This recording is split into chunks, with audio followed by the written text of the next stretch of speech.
আসসালামু আলাইকুম, সবাইকে শুভেচ্ছা জানাচ্ছি। মাসুম মাহবুব দেখছেন ওপেন দ্য ইউটিউব চ্যানেল এবং মাসুম মাহবুব ফেসবুক পেজ। প্রিয় দর্শক, খুব অল্প সময়ের জন্য লাইভে এসছি। সবকিছু মিলিয়ে গুরুত্বপূর্ণ খবরগুলো দিতে চাই। গলা বসে গেছে, তারপরও আপনাদের অনুরোধের জন্য বারবারই আসছি লাইভে। সবচেয়ে বড় যে খবরটি আজকে আমাদের হাতে এসে পৌঁছেছে সেটি হলো মার্কিন যুক্তরাষ্ট্রের C-30 ব্ল্যাক হক হেলিকপ্টার। এটি ইরানের মধ্যাঞ্চলে ঘুরছে, এতিমের মতো ঘুরছে, কাউকে উদ্ধারের জন্য আসছে। তিনি বেঁচে আছেন না ইরানের হাতে ধরা পড়েছেন জানে না। সঙ্গে একটি রিফিউল ট্যাঙ্কার বিমানে রয়েছে।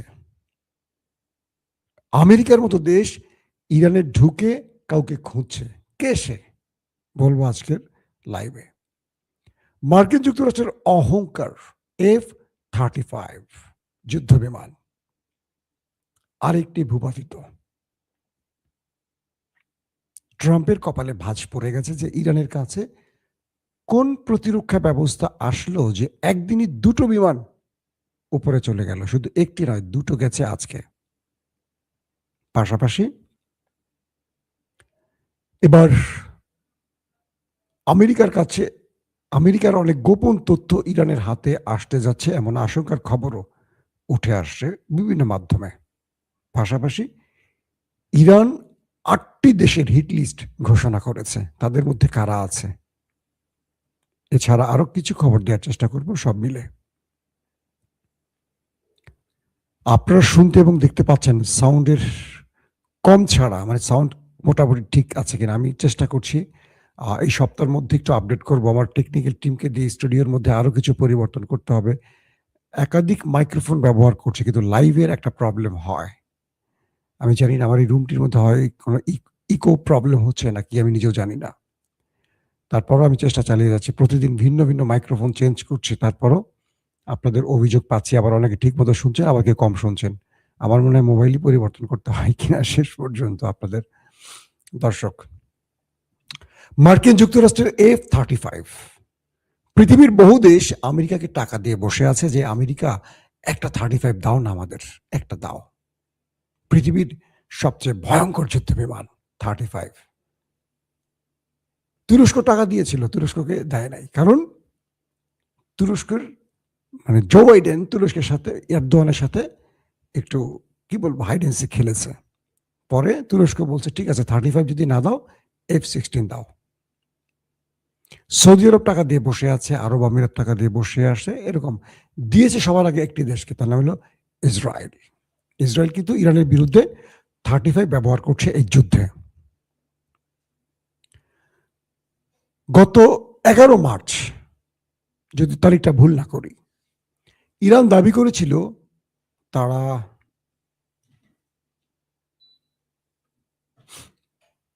মার্কিন যুক্তরাষ্ট্রের F-35 একটাকে ভূপাতিত করেছে। আর আমেরিকা বলেছে যান্ত্রিক ত্রুটির জন্য সেই বিমানটি, যুদ্ধ বিমানটি জরুরি অবতরণ করেছে। ইরান বলছিল তারা মিসাইল হিট করে এটাকে আগুন ধরিয়ে দিয়েছিল, আর তারা বলেছিল যান্ত্রিক ত্রুটি। মানে আমেরিকা তার অহংকারে যে চাদর, সে চাদরে কালি লাগাতে দেবে না। আজকে মার্কিন F-35 ইরানে ঢুকেছিল আক্রমণ করতে। ইরান সেটিকে প্রতিরক্ষা ব্যবস্থা দিয়ে শুট করে এবং সেটি ভূপাতিত হয়ে মাটিতে লুটিয়ে পড়ে। কিছু কিছু গণমাধ্যম বলছে পাইলট সেই বিমান ধ্বংসের সাথে সাথেই ওপারে চলে গেছেন। আবার ইরানি কিছু গণমাধ্যমের দাবি, আমি দুই পক্ষের দাবি বলছি, আমার কাছে যেটা রাইট মনে হচ্ছে সেটা এখন বলছি। এই পাইলট তিনি প্যারাশুট দিয়ে নিচে নেমে গেছেন, কিন্তু জায়গাটা ইরান, মধ্য ইরান। এই পাইলট সেখানে হয়তো বেঁচে গেছেন, তারপর তার উদ্ধার টিমকে কল করেছেন। কিছুক্ষণ পর ইরানের ভেতরে মার্কিন C-30 ব্ল্যাক হক হেলিকপ্টার ঢুকে পড়ে, সঙ্গে রিফিউলিং ট্যাঙ্কার বিমান। ইরানের আকাশে ঠট করে শুধু ঘুরছে পাইলটকে খোঁজার জন্য, তাকে জীবিত উদ্ধারের জন্য ইরানের ভেতরে ঢুকে পড়েছে আমেরিকা। ইরান বলছে, যে সূত্রগুলোর খবর, ইরান বলছে সে পাইলটের যেই জিনিসপত্র তার সাথে ছিল সেগুলোর ছবি প্রকাশ করে দিয়ে বলেছে ইরান, আমরা পাইলটকে গ্রেফতার করেছি, তিনি আমাদের জিম্মায় আছে। তথ্যটা কতটুকু সঠিক আমি কনফার্ম না, যে ইরান যে বলছে আমাদের কাছে আছে, ইরান কি তাকে ধরতে পেরেছে নাকি পারেনি, নাকি কৌশলে তাদেরকে মানসিক চাপে ফেলতে, সেটা এখনো কনফার্ম না। বাট ইরান বলেছে, সেটাই বললাম, যে তারা সে পাইলটকে গ্রেফতার করেছে।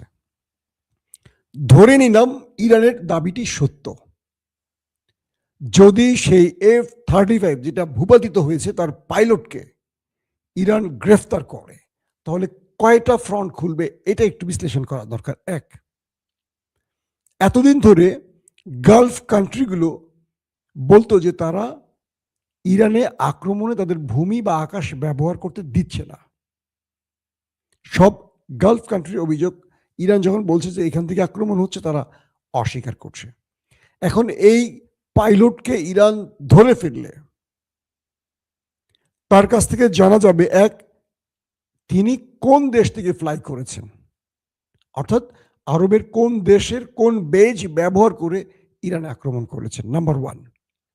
নাম্বার টু, আমেরিকা ইসরায়েলের মধ্যে এই যুদ্ধের পরিকল্পনা কি, পাইলটরা তো জানেন তাদেরকে দিয়ে আক্রমণ করা হয়, সেই তথ্য হাতিয়ে নেবে ইরান। তিন নাম্বার, আরবের কোন কোন দেশ এই যুদ্ধে জড়িত আছে, কোন কোন দেশ, শুধু বেজ না, কোন কোন দেশ, কারণ এই পাইলটরা তো নিজেদের মধ্যে আলোচনা হয়, তারা তো জানে কোন কোন দেশ জড়িত, মানে ইরানের বিরুদ্ধে আরবের কোন কোন দেশ জড়িত আছে।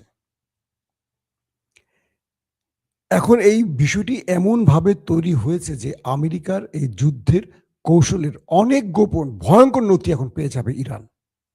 তার মানে আমেরিকাকে তার পুরো সিস্টেমেটিক পরিকল্পনা গোপন করতে হবে, অথবা গোপন না, পরিবর্তন করতে হবে।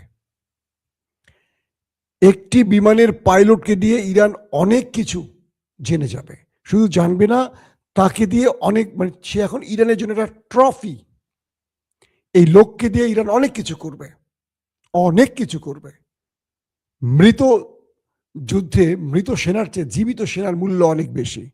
সে বিমানে ভূপাতিত হয়ে গেলে, একটা পাইলট মারা গেছে, শত শত পাইলট আছে, কিন্তু তিনি বেঁচে গেলে তাকে ইরান বহু কাজে লাগাবে, অর্থাৎ জীবিত পাইলটের মূল্য অনেক বেশি, তাকে দিয়ে ইরান অনেক দাবি আদায় করে নিতে পারবে। ইরান এই দিকে ফোকাস দিচ্ছে, কারণ যখনই যুক্তরাষ্ট্র ইরানে ঢুকবে স্থল অভিযানে, ইরানের প্রথম টার্গেট থাকবে একটা গ্রুপকে মারবে, একটা গ্রুপকে গ্রেফতার করবে। সর্বোচ্চ সংখ্যক গ্রেফতার করতে পারলে তাদেরকে দিয়ে ইরান তার খেলা ঘোরাবে, কারণ এই ভূমিটি ইরান, চারদিকে পাহাড়, বিশাল অঞ্চল।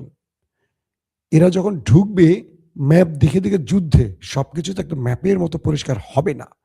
ইরান পথে পথে এদের জন্য বাধা সৃষ্টি করবে, মাইন পুঁতে রাখবে, ফাঁদ তৈরি করবে, এই ফাঁদে এরা পা দেবে, এই ফাঁদের পা দিয়ে কেউ মাইনে জীবন হারাবে, আর কেউ ওদের হাতে গ্রেফতার হবে। আর এই গ্রেফতার সেনাদেরকে দিয়ে ইরান মূল খেলাটা খেলবে। আমেরিকার 50 জন 100 জন স্থল অভিযানে ঢুকলে এরকম গ্রেফতার হয়ে যাবে, তাদেরকে দিয়ে অনেক কিছু করবে। যেমন ফিলিস্তিনের হামাস কি করে, তারা ইসরায়েলের সেনাদের গ্রেফতার করে, গুম করে ফেলে, তারপর তাদের বিনিময় ইসরায়েলের কারাগারে যে ফিলিস্তিনিরা আছে তাদের মুক্তি করে আনে। দেখা যায় 2 জনের বিনিময়ে 2000কে মুক্ত করে, 2 জন ফিলিস্তিনির বিনিময়ে 2 জন ইহুদি সেনাদের বিনিময়ে 2000 ফিলিস্তিনি মুক্তি করতে পারে। এবার করেছে না, দেখেছেন তো আপনারা, কত হাজার মুক্ত করেছে ফিলিস্তিনের হামাস। তো ইরান তাদের মূল টার্গেটে এভাবে প্রবেশ করতে চাচ্ছে। দর্শক, মার্কিন যুক্তরাষ্ট্রের হেলিকপ্টার ঢুকে ইরানের মধ্যে এখন উদ্ধার কাজ চালাচ্ছে, কিন্তু তাকে খুঁজে এখনো পায়নি যতটুকু জানি। এখন পর্যন্ত আমেরিকা এই বিষয়ে মুখ খোলেনি, ইয়েস অথবা নো, কি হয়েছে তারা বলে নাই। তার মানে আমেরিকা বুঝতে পারছে ইরান অনেক বড় সারপ্রাইজ তাদেরকে দিচ্ছে, আগামীতে F-35, F-15, F-16, F-18 ইরানে ঢোকার আগে 14 বার চিন্তা করবে। কারণ যে 35 স্টিলথ প্রযুক্তির বলে রাডার সিস্টেম ফাঁকি দিতে পারে, শত্রুর মিসাইল ফাঁকি দিতে পারে, সেখানে ইরান দুটোকে ফেলে দিয়েছে। প্রায় 20-এর অধিক বিমানই ফেলে দিয়েছে, হেলিকপ্টার, বিমান, ড্রোন ইরান। এই যুদ্ধে পুরো সামারি বললাম। পাশাপাশি আজকে আরেকটি F-15ও ভূপাতিতে দাবি করেছে ইরান। তার মানে ইরানের কাছে প্রতিরক্ষা ব্যবস্থার বেশ চমক এসে পৌঁছে গেছে। আগামীতে ইরান আরো ভয়ঙ্কর সারপ্রাইজ দিতে পারে। দর্শক, আরেকটি খবর দিয়ে শেষ করতে চাই, সেটি হলো ইরানের সবচেয়ে বড় একটি সেতু B1, এই সেতুতে আজকে আমেরিকা ইসরায়েল হিট করেছে। এটা নির্মাণাধীন ভবন সেতু ব্যাপক মানে ধ্বংসলীলা চালিয়েছে বৃষ্টির উপরে। বাংলাদেশের পদ্মা সেতুর মতো এটা ইরানের একটা বিশাল ব্রিজ ছিল। ইরান ঘোষণা দিয়েছে একটি ব্রিজের বিনিময়ে 8টি ব্রিজ আমরা ধ্বংস করব। 8টি ব্রিজের রেড নোটিশ জারি করেছে জর্দান, মানে গালফ কান্ট্রির যে কটা দেশ আছে, ইসরায়েল আর গালফ কান্ট্রির প্রত্যেকটি দেশের সেই ব্রিজের নাম উল্লেখ করে দিয়েছে ইরান। মানে ইরানের যুদ্ধের কৌশলটা দেখছেন আপনারা। লিখে দিয়েছে বাংলাদেশের পদ্মা সেতু, যমুনা সেতু, হার্ডিং ব্রিজ, বুঝছেন নি, সুরমা নদী নাকি, সুরমা ব্রিজ নাকি, এরকম কি কি আছে, কর্ণফুলী টানেল। আমি বললাম বাংলাদেশকে উদাহরণ দিয়ে, এটা যেন না হয় কখনো। আমার দেশ মানে আমার প্রিয় দেশ, এটা আল্লাহ ঠিক রাখুক। তো ইরান, ইসরায়েল এবং গালফ কান্ট্রির কোন কোন ব্রিজে আজ রাতে আক্রমণ করতে যাচ্ছে সেই ব্রিজের লোকেশন নাম উল্লেখ করে দিয়েছে এবং বলছে এই ব্রিজ থেকে জনগণ চলাফেরা বন্ধ করুন, আমরা একটু পরে আক্রমণ করতে যাচ্ছি। ইরান সিভিলিয়ানদের মারতে চাইছে না। এখন আরবদের কপালে ভাঁজ, এই বেটা ড্রাম, তুই বেটা মানুষ ইরানে, আর আমরা শত শত বছর ধরে ব্রিজ বানাইছি তেল বেচে বেচে, তুই সেগুলো ধ্বংস করস, ফাইজদামি এটা শেষ আছে তো।